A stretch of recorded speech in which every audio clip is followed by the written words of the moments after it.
have to understand, though, that it's not just about the women coming from broken Absolutely, homes, men. but these men that we love and that we want to be with and that we desire to have come from broken homes where they weren't taught how to be men either. And so are we willing to learn and grow together?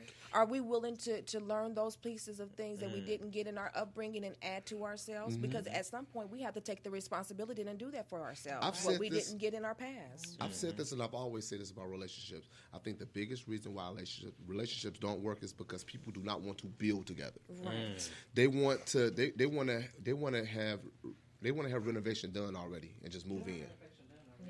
I mean, that's really what it is. They want to inherit. They don't want to build. They want to inherit. Nope. Is there anything wrong with that? There is.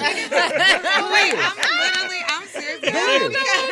I'll explain. I'll explain why I say there is. I feel like the older I get, the less I'm just like, There is. But there is. Let me explain why. You know, I mean, I'm serious. Just for those listening, I'm seriously asking. I was not being funny. Like, I'll explain why. I'll explain why. Together. There's nothing wrong with him having it together. You still can build on that, though. Yes. But when you just want to come in and put your feet up. That's right. That's right. That's the problem. There's the problem right there. That's not what I'm talking about. I got That's a one problem. That's That in itself is a problem. Okay, You know what I'm saying? You being a doctor, what I you figured can you was always, already. if you meet somebody with $100 million, you can always add on to that $100 million. Absolutely. True. That's very true. Absolutely. But we have a lot of them who want that $100 million and just want to sit Just sit do nothing. and enjoy the spoils of somebody else working for $100 million. Indeed. Yes. We got a lot of guys who want to do that. Absolutely. Yeah. They the worst. They the worst. And so I know this is a real show, and we don't necessarily have to talk about the Bible, but the Bible tells the husband to love the wife the same way that Christ loved the church, Yep. right? Indeed. And I thought that was an important thing. And as a young girl, I really didn't understand that. But as an older girl, I understand it much more.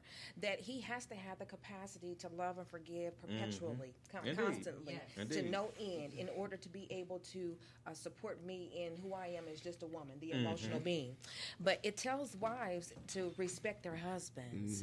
And respect is the way that men feel loved. That's a great thing. But if your man is laid up with his deep breath, hairy chest on the couch playing Xbox when he should be working or providing, it's very hard for us to show respect. Absolutely. But I say this I say that all the time. Like, I can't stand when dudes do that.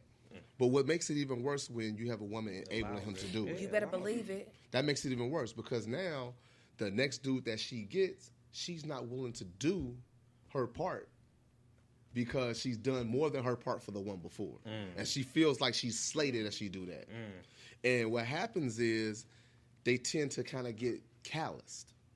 And then once the calluses go away and they, figure it out, okay, I got to be this new person again, the problem is now you're on the back end of these cats that you're missing. Because I call it, it's funny, like I look at my age group now, the ones that we're not married for the most part. If we're not married for the most part, it's because we just didn't find a one, or we done too much. Or you stay too long. That's what I said. We done too much. That's what I said. We did too much. We did too much with the wrong. Right? That's what I'm saying. So what happens is you have to make a decision. You have to say, what person am I going to be? Am I going to be the person that I should have been, that I was before, now again, but be wiser on how I do it? Or I'm just going to be callous and just, decide I'm just going to be out here. You know what I'm saying? And that's where a lot of us 40, late 30s and 40s people are now. And like I talk to all my single friends like myself. I don't really consider myself single because I'm in a relationship now almost 2 years. But I say it because I say it looks real dim out here for us. Like it looks real dim out here for us. It does. Like think about it. Like because even dimmer for us. I tell my boy all the time, yo, if me and mine don't make it, me and this one don't make it for whatever reason, I'm gonna be a butthole. I ain't gonna even try. I'm serious. I know it. Because I'm gonna be too burnt out on. I tried to do the right thing by all these people. I'm gonna be too burnt out. Yeah, you shouldn't. No. Don't get me wrong. I'm not looking to be in a relationship at that point no more. I'm gonna tell you flat out. If me and this one don't work, I could think of maybe one or two people that could have an opportunity that I have an opportunity to even be with. It's been 2 years, so it's working, right? It's working. Listen, it's working and it's great. Look. Look, it's working and it's great. But I'm a realist as well. Look, it's working and it's working and it's great. You know what I'm saying? But I'm also a realist. Yeah. I understand it might not work too, as well as it can. I'm not gonna act silly with my head in the sky.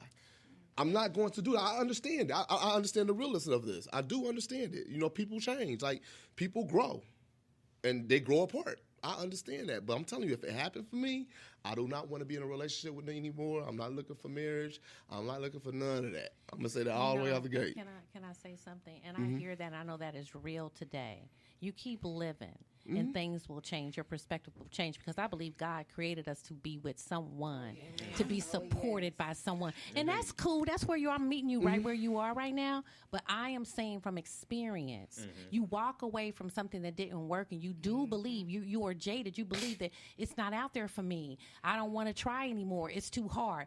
But when you heal, and the key is healing, when you heal, then there is, then you know that the possibilities are out there because God didn't create anything that was that he didn't want you to be with somebody. But that don't necessarily that don't necessarily mean I need to be with somebody in a relationship though.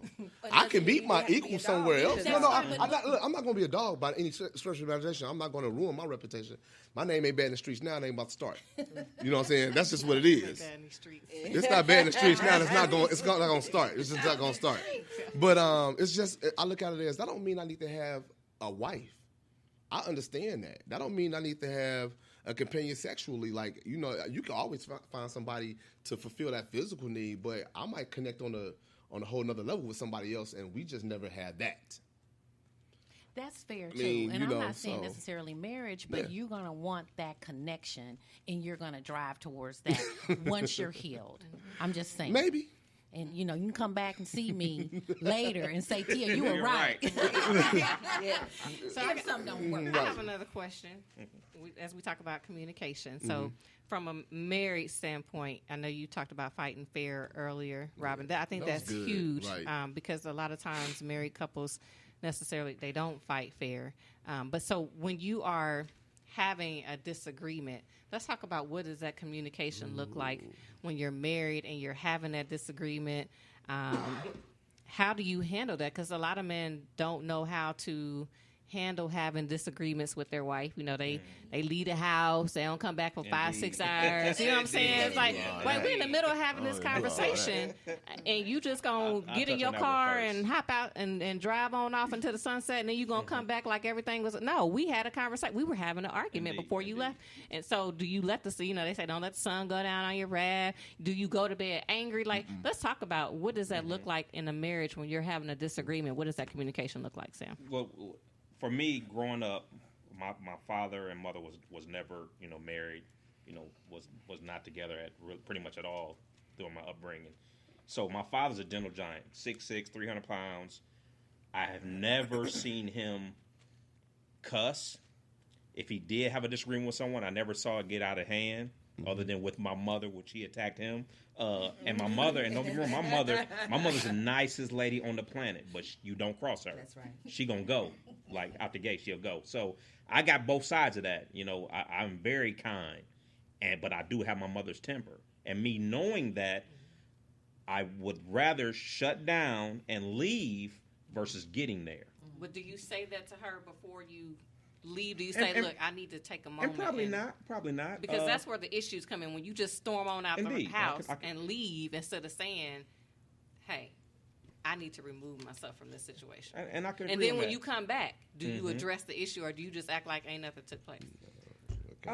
It's touchy. You know, we've had both where we made sure we didn't go to bed mad, and we have times we have went to bed mad. So, like I said, it's a work in progress. We've been together 19 years, be married 12 years this July. Nice. But at the same time, you know, we have things to work on, and I think it's just a growing process. Okay. Yeah, so Rob? very good questions. Yeah, that's true. It is a work in process, and you should always be working on it daily. But I believe that although the men are the leaders of the family and the household, that the women have the responsibility of setting the atmosphere in the home.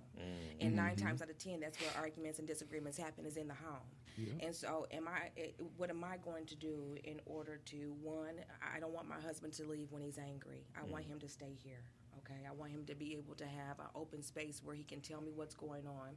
Even if he's staying downstairs right now and I'm upstairs, because me and my husband FaceTime all the time. Mm-hmm. He's downstairs in his space and I'm upstairs in mine. Okay, we on FaceTime. Uh-huh. But whatever it is that we're doing in that heated moment, I want it to not be so bad that he can't forgive me for it. Mm. Okay, I don't want to even have to say something so bad that I'm going to cut him deeply. I won't use his secrets against him. Mm-hmm. What he's entrusted with me is safe with me. Mm-hmm. It's going to go to my grave with me. Yeah. Nobody else is going to know it, and I'm not going to throw it back up in his face. So just providing that atmosphere where I'm not hostile, I'm not over the top. I'm just waiting in anticipation for this next conversation in this area of growth, because that's what it is. It's an area of growth. Yep. I'm glad you said that. And so it's important to be able to meet that head on and say, okay, I'm willing to do it. I think it's remarkable how you address that.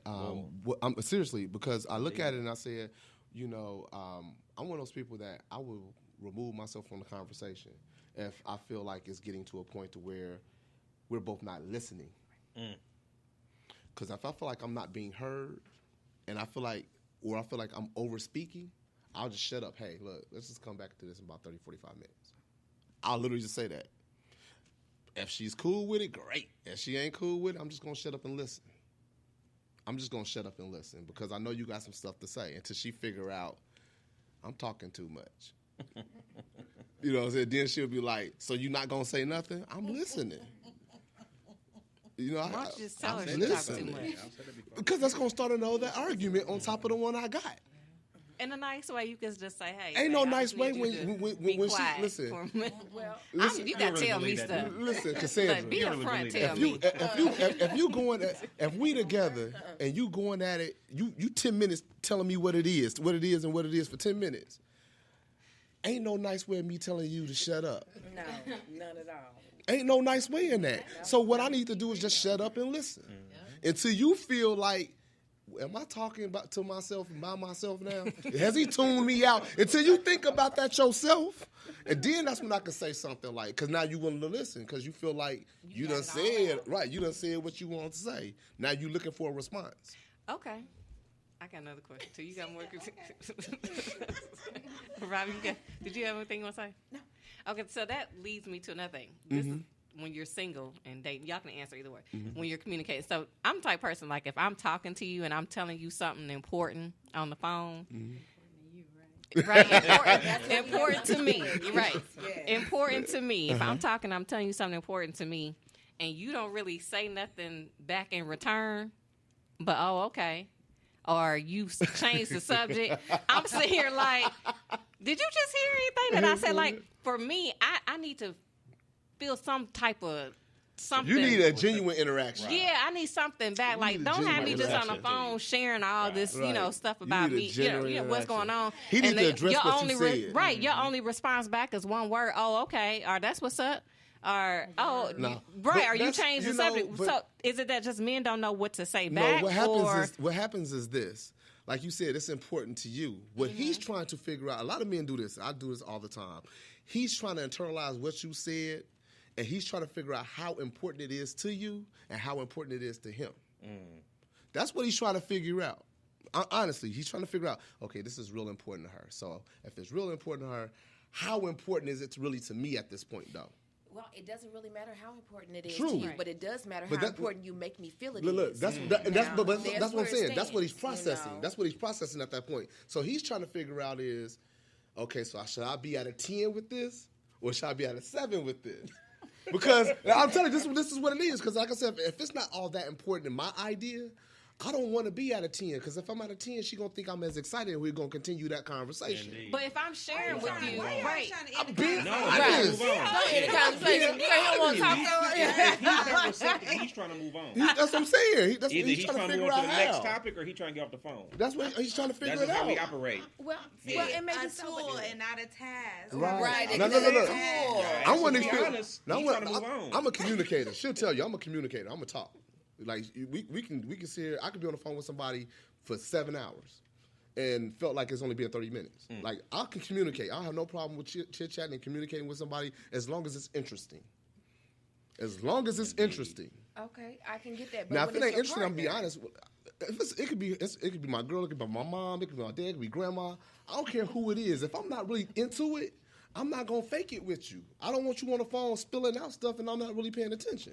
But if y'all are supposed to be getting to know each other and y'all dating, and I share something with you, you need to give something back. Absolutely. Even if you don't I care, agree. even if it ain't important, I totally agree. don't